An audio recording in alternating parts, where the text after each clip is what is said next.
오늘은 이 말씀을 가지고 하나님께서 잊지 못하시는 사람, 그런 주제로 말씀을 전하겠습니다. 하나님께서 잊지 못하시는 사람. 자, 우리가 열왕기상을 쭉 아침에 묵상하고 있습니다. 오늘 33번째 시간인데 이미 다윗이 죽은 지 오래됐죠. 열왕기상에는 다윗이 나오지 않고 죽는 거고 끝에 조금 나오고 많은 시간이 지났는데, 성경을 쭉 읽으면서 솔로몬 왕 때에도 그랬고, 또 저 북쪽에 이제 갈라져 나간 여로보암 왕에게도 그랬고, 또 이 저기 이제 솔로몬의 아들인 르호보암 왕도 그랬고, 오늘 또 여기 나오는 아비암에게도 그랬고, 항상 이 왕들을 이야기할 때 등장하는 사람이 있습니다. 누가 등장해요? 다윗이 등장하죠. 다윗이. 솔로몬에게, 르호보암에게, 여로보암에게도 뭐라 그랬어요? 네가 다윗처럼 온전히 하나님을 경외하고 섬기면 네 왕조가 경건하고 네 나라가 든다라. 내가 너에게 복을 주겠다고 하나님 그렇게 약속을 하셨어요. 오늘 이 아비암에게도 말씀을 하시는데, 아비암이 죄를 졌다 그러면서 다윗처럼 그렇게 하지 않았다는 걸 강조합니다. 다윗처럼. 그러니까 계속 다윗 얘기가 나와요. 그러니까 하나님께서 굉장히 어떤 거예요? 잊지 못하는 사람이, 잊지 못하는 사람. 그 사람이 다윗입니다. 다윗도 큰 죄를 졌어요. 오늘도 그 얘기가 나오긴 나오는데, 그러나 그거 외에는 하나님 앞에 온전히 행하였다, 그런 얘기가 나오죠. 하나님이, 우리 인간이 연약하기 때문에 우리 완전할 수는 없습니다. 인간이. 다윗도 죄를 졌지만, 그러나 하나님이 다윗 전체의 인생을 평가하실 때 굉장히 긍정적으로 평가하시고, 다윗처럼만 해라, 그래서 다윗처럼만 해라.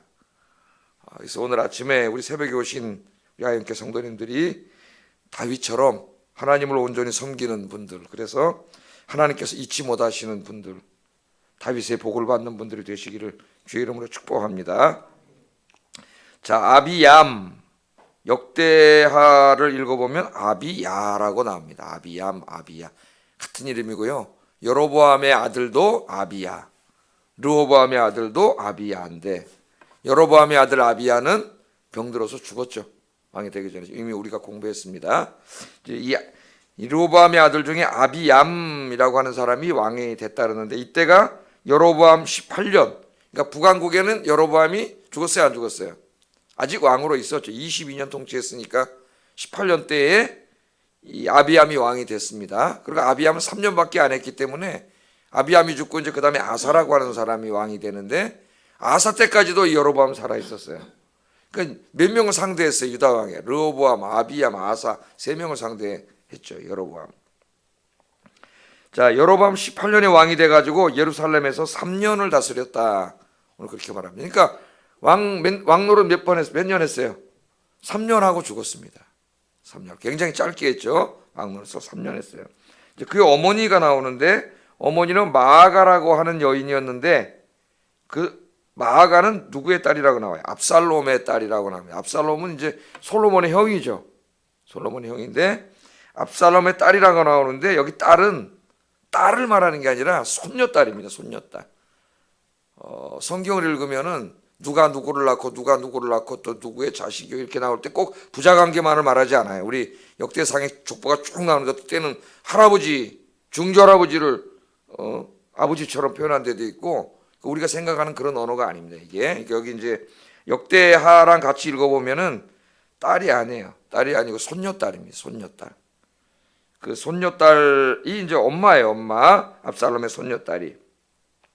자, 이 손녀딸로 이 여인은, 아비암의 엄마는 하나님을 잘 섬기는 여인이 아니고 아세라 상을 갖다가 섬겼던 그런 여인이었어요. 이 역대하 12장에 보면은요, 이제 이 아비암이 왕에 오르는 장면이 나옵니다. 역대하 12장에. 그러니까 이제 열왕기상에는 조금밖에 안 나오는데, 역대하에는 좀 많이 자세하게 나와요. 이 아비암에 대해서. 그래서 역대하 12장에 보면은 르호보암이 자기 아버지를 닮은 게 하나 있습니다. 아버지의 좋은 부분을 닮아야 되는데, 솔로몬이 젊었을 때에 하나님을 잘 섬기고 그런 부분을 좀 닮아야 되는데, 이 르호보암은 아버지가 마지막에 잘못한 부분이 좋아 보여졌는지, 솔로몬이 막 권력을 남용하면서 뭐 했어요? 막 이방의 공주들을 잔뜩 들여와가지고 처첩을 1000명이나 뒀습니다, 솔로몬이. 근데 르호보암도 그 아버지를 닮아갔어요.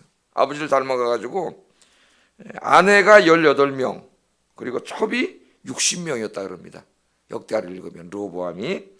그리고 아들이 28명, 아들을 28명 낳고 딸을 60명 낳았다고 역대하 11장 21절 집에 가서 역대하 11장 21절에 보면 그렇게 나와 있어요.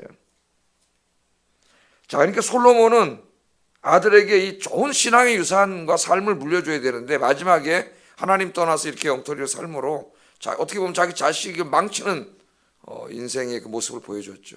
좋지 않은 걸 따라갔으니까. 그래서 이 르호보암의 아들이 28명이 있었는데 그 28명의 아들 중에 왜 하필이면 아비암을 왕으로 삼았느냐. 아들이 왕자가 28명인데 이유가 있겠죠. 그 이유도 오늘 본문에는 안 나오지만은 역대하 본문에는 나와요. 예? 역대하 본문에 보면은 뭐라고 나오냐면은 압살롬의 딸 마아가를 모든 초첩보다 더 사랑하여 르호보암은 마아가의 아들 아비야를 후계자로 세웠다. 그렇게 나옵니다. 후계자로 세운 이유가 뭐예요? 초첩이 아까 몇 명이라 했어요? 예?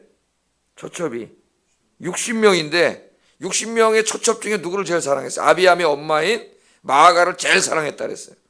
그 아비암을 18명의 그 28명의 왕자 중에 택한 이유도 그 마아가를 제일 사랑했기 때문에 택했다 성경에 이렇게 나와요.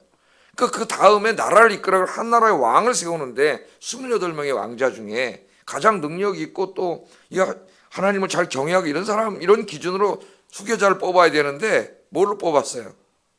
자기가 제일 좋아하는 여자 아들을 그냥 왕에 갖다 세워놨다고 역대기 기자는 그렇게 이야기합니다. 이게 한심한 왕이죠, 르호보암이. 그래서 이제 아비암이 그렇게 해서 왕이 된 거예요. 뭐 왕의 재질이 있어서 된 게 아니라 그렇게 왕이 됐습니다. 자, 이 아비암이 왕이 된 다음에 어떻게 행동을 했느냐? 하나님을 잘 섬겼을까요? 아비암이? 오늘 이제 말씀해 보면 바로 3절에 아비암이 그의 아버지 르호보암이 행한 모든 죄를 행했다고 그렇게 나오는데 그 밑에 또 7절에 가보면은 누구랑 전쟁을 했다 그랬어요? 여로보암과 전쟁이 있었다 그랬죠. 르호보암도 여로보암과 여러 번 싸웠어요. 근데 국지전 조금 충돌이었습니다. 르호보암은. 근데 아비암은 전면전이 벌어지는데 이 전면전이 벌어지는 내용이 오늘 본문에 안 나오지만 역대하 13장에 보면 한 장을 다 이 전쟁에 할애하고 있어요. 역대하 13장. 그러니까 여러분이 아비암을 읽을 때는 역대하 12장, 13장, 14장을 같이 읽어야 돼요. 거기는 자세히 나와요. 아비암에 대해서. 거기서는 이름이 뭐라고 나온다고요? 아비야라고 나와요. 아비야라고. 오늘 집에 가셔서 같이 한번 읽어보세요.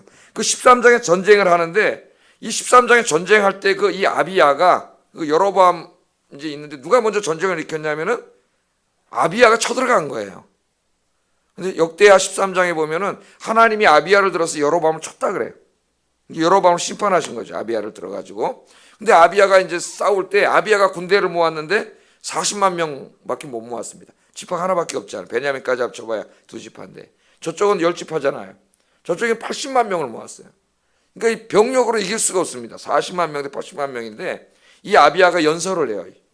연설을 탁 세워놓고 유다 병사들하고 예루살렘 대치하고 있을 때 역사적인 연설을 합니다. 그러면서 여로보암은 왕이 아니고 원래 다윗의 이 소금 언약의 이쪽이 왕인데 저 반란군이다 너희들은 연설하면서 그 연설문을 읽어보면은 이 아비야가 믿음이 굉장히 좋습니다. 거기 우리가 하나님의 백성이고 그러면서 막 연설을 해요. 그래서 역대하 13장을 오늘 집에 가서 여러분 읽어보면은 그 12절 15절 이 부분을 읽어보면 10절 12절 읽어보면은 상당히 신실한 사람인 것 같아요.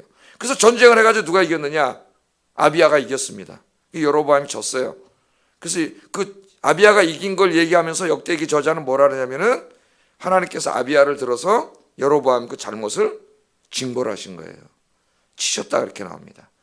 그 다음에 이제 여로보암 한 2, 3년 더 왕노릇 했지만 완전히 망해가지고 비리비리 하다가 이제 이렇게 여로보암이 죽게 되죠. 자, 그러니까 오늘 여기 전쟁이 있었다 그러는 짧은 한 구절이 있지만 이게 바로 그 전쟁이거든요. 그 전쟁을 이긴 다음에 강성해졌어요. 아비암이. 강성해졌습니다. 근데 강성해지면서 역대기를 읽어보면 뭐 했냐면 또 제 아버지 닮아가지고 또 초초먹고 또 이걸 했어요. 그 짧은 기간을 치세하면서도 그러면서 계속 죄를 지은 거예요. 그러니까 전쟁을 할 때 긴급할 때에는 나서서 하나님을 의지하는 것 같고 막 연설도 하고 그랬지만은 전쟁에서 이기고 태평해지고 편안해지니까 다시 뭘 따랐어요? 자기 아버지를 따랐죠. 자기 아버지와 또 솔로몬 자기 할아버지의 그 마지막 하나님 앞에 죄 지는 모습을 따랐어요. 그거 왜 따라갈까요, 여러분? 왕입니다, 왕. 왕은 뭐 하고 싶어요? 권력자예요.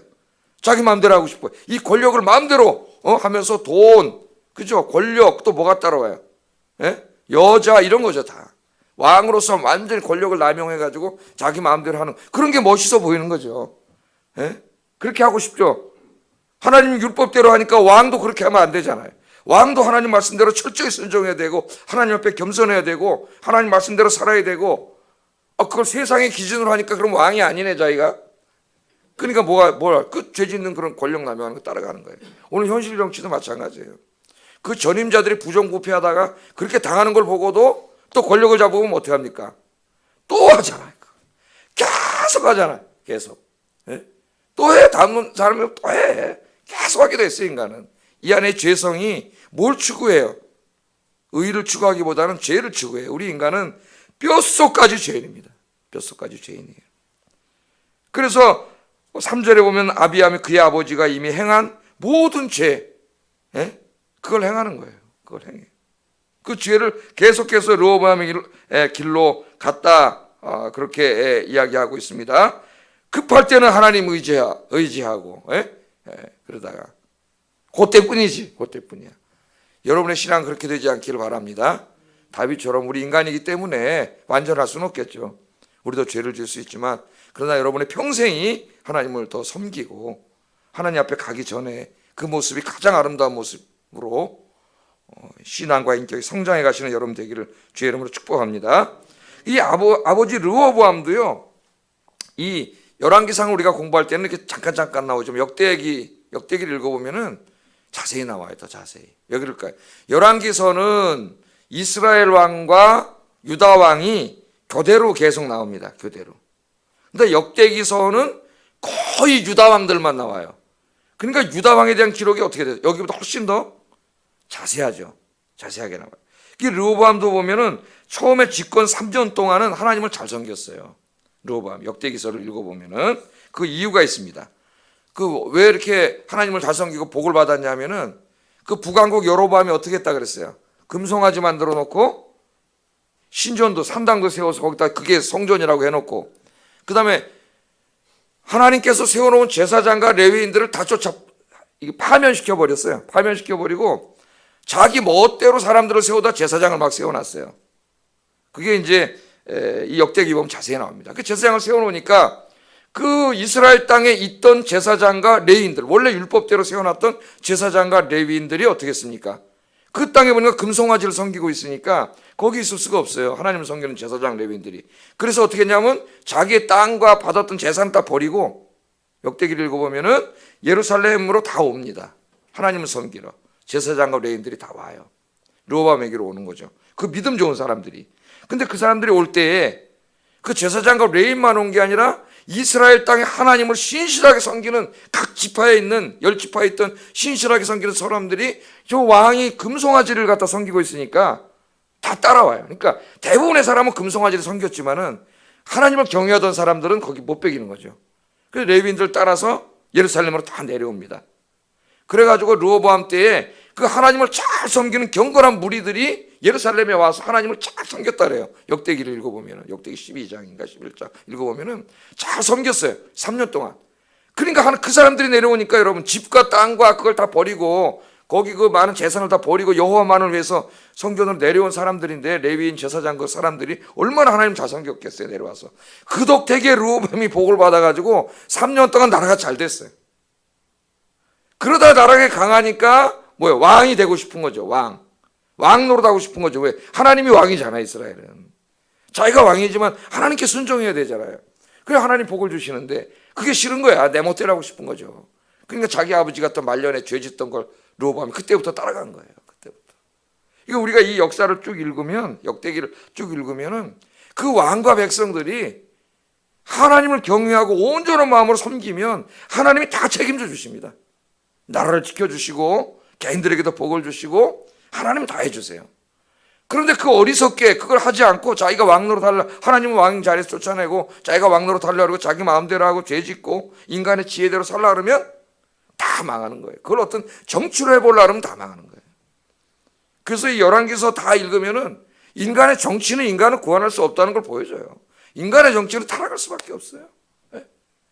그래서 여러분 정치 그런 거 너무 하지 말고 하나님 의지하고 사시기 바랍니다. 이 나라와 민족은 누가 지켜주세요? 하나님이 지켜주시는 거예요. 우리가 나와서 하나님 기도하고 우리 사랑하는 성도들이 하나님 잘 섬기고 기도하고 말씀대로 순종해 살면 하나님이 이 나라와 민족을 지켜주셔요. 그래서 이 나라의 국방력은 누구라 그랬습니까? 하나님 잘 섬기는 사람들이에요. 르호보암 3년이 그걸 보여줘요. 오늘 집에 가셔서 열왕기 역대하 11장, 12장, 13장, 14장, 15장 같이 한번 읽어보세요. 르호보암이 3년 동안 왜 강해졌다고요? 그 하나님을 잘 섬기던 제사장 레위인 그 백성들이 이스라엘 땅에 있다가 그 우상을 섬기니까 전부 집, 땅 다 버리고 예루살렘으로 내려와서 거기서 하나님을 전심으로 섬겨. 그 사람들 때문에 잘 된 거예요. 그 사람들 때문에. 여러분들이 우리 교회에 이 새벽에 기도하시는 분들이 여러분들 때문에 우리 교회가 복받는 여러분 되기를 주의 이름으로 축복합니다. 그래도 아영교회는 저렇게 기도하는 사람들이 있고 저렇게 하나님 사랑하는 사람들이 있고 뭐 다 인간이 완전할 수는 없겠죠. 한 교회라 할지라도 저런 성도들이 기도하고 있는데 내가 저기에 복을 줘야지. 여러분들이 평생 주인공이 되시기를 주의 이름으로 축복합니다. 이 아비암이 그 길로 갔으면 맨 처음에 여로보암하고 싸울 때처럼 그렇게 했으면 얼마나 장수하고 얼마나 왕권을 더 누리고 나라가 강해졌겠어요. 마지막에 아버지가 망하는 길로 갔던 왜 그게 그렇게 부러웠겠어. 인간의 죄성이 있기 때문에 그래요. 우리는 좋은 걸 못 받기보다는 나쁜 걸 못 받는 게 더 쉽습니다. 이 뼛속까지 죄가 있기 때문에. 그래서 결국 죄악의 길을 가가지고 하나님 치셔서 3년 만에 죽었어요. 왕노로 3년밖에 못하고 죽고 이제 내일 공부하겠지만 그의 아들이 이제 하나님이 이건 안 되겠다 그래서 3년 만에 걷어가셨어요. 근데 아들이 훌륭해요. 아들이 아사라고 하는 아들이. 그래서 빨리 3년 만에 데려가 버리고 아들을 왕에 세웁니다. 하나님께. 근데 내일 우리가 이제 공부하기로 했어요. 그래서 첫 번째 우리가 이제 적용해야 될 말씀이 뭐냐면은 우리가 이렇게 하나님 잘 섬기자는 겁니다. 기도하고 여러분 때문에 이 나라가 강해지고 우리 교회가 부흥하는 역사가 있기를 주의 이름으로 축복합니다. 예. 자, 그리고 두 번째는 제가 아까 얘기했듯이 하나님이 그렇게 이 아비암을 얘기하면서도 계속 또 누구를 얘기하세요? 또 다윗을 얘기하잖아요. 그가 죄를 졌다 그러면서 다윗처럼 온전히 하나님을 섬기지 않았다 그래요. 그러나 그럼에도 불구하고 그 집안을 다 멸망시키지 않고 하나님이 내 종 다윗을 생각해서 그 집에 등불을 주셨대. 그게 바로 이제 이 아버지 밑에서 태어난 너무나 훌륭한 아들 아사입니다. 아사. 누구를 보고 주셨다래요, 하나님이. 내 종 다윗을 보고 하나님께서 주셨다래요. 등불을 주셨다래요. 그게 하나님이 얼마나 다윗을 그리워하는지 모릅니다. 여러분 사도행전도 읽어보시면은 사도행전에도 뭐라 그래요? 하나님이 다윗의 장막을 그리워했다 그러잖아요. 다윗의 장. 솔로몬이 지은 엄청난 화려한 성전이라든가 그 당시에 존재하던 80년 동안 지었던 헤롯 성전이라든가 이런 걸 하나님이 그리워하신 게 아니라 다윗의 장막. 텐트 쳐놓고 예배드렸잖아요. 다윗은 성전 짓기 전이니까 그 장막을 하나님이 그리워하셨다 그러잖아요. 왜 그럴까요? 다윗이 성전도 아니지만 천막이지만 그런 게 하나님 앞에 중요한 게 아니고 그 성전에 들어와서 전심으로 하나님을 예배하고 섬기는 그 다윗의 예배, 그거 하나님이 그걸 그리워하셨다는 거 아니에요. 그래서 마지막 때에 그 다윗의 장막을 세우겠다는 거 아닙니까? 하나님이. 그래서 그 누구의 다윗이 예수님이 오셔가지고 성령 안에서 교회를 세운 거죠. 지금도 하나님이 교회를 보실 때 다윗의 장막을 세우세요. 다윗의 장막을 그리워하세요. 교회 건물이 얼마나 크고 뭐 규모고 이런 게 아니고 그 안에 모인 사람들이 얼마나 진실하게 하나님을 섬기고 예배하고 말씀대로 사는 사람들인가. 매주 드려지는 예배가 얼마나 그들이 신령과 진정으로 예배드리는 것인가. 하나님 그 교회를 사랑하신다는 거예요. 그래서 오늘 아침에 기도하시는 여러분들이 하나님이 그렇게 잊지 못하셨던 다윗, 하나님이 그렇게 잊지 못하셨던 예배자 다윗, 여러분들이 되시기를 주의 이름으로 축복합니다. 기도하겠습니다. 말씀을 생각하면서 기도하겠습니다. 우리가 쭉 공부하면서 뭘 깨닫습니까? 하나님께서 하나님을 경외하는 사람, 하나님을 온전히 섬기는 사람들에게 복을 주셔. 나 때문에, 여러분 때문에, 나 때문에 내가 복을 받고 내 가정이 복을 받고 우리 교회가 복을 받고 이 나라가 복을 받게 하여 주시옵소서. 자기를 위해서 기도하세요. 그렇게 두 번째, 하나님이 이처럼 다윗을 잊지 못하시고 계속 말씀하시는데 내 남은 인생을 다윗처럼 살아서 하나님을 기쁘게 하는 인생이 되게 해주세요. 기도하겠습니다. 사랑하시는 아버지